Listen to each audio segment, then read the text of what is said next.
بسم اللہ الرحمن الرحیم۔ السلام علیکم پیارے دوستو، کھانے پینے کے احکام و آداب کے سلسلے کے اندر آج میں آپ کے لیے ایک ایسی پیاری آپ صلی اللہ علیہ وسلم کی بتائی ہوئی دعا لایا ہوں کہ جس کے پڑھنے سے انسان اپنے تمام گناہوں کو معاف کروا سکتا ہے۔ تو میرے دوستو چلتے ہیں دعا کی طرف۔ کھانا کھانے کے بعد کی دعا۔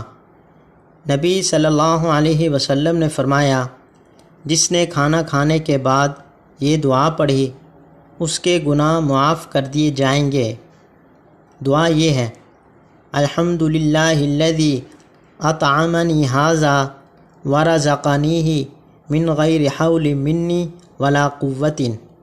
سب تعریفیں اللہ کے لیے جس نے مجھے یہ کھانا کھلایا، وہ بھی میری بغیر کسی طاقت اور قوت کے۔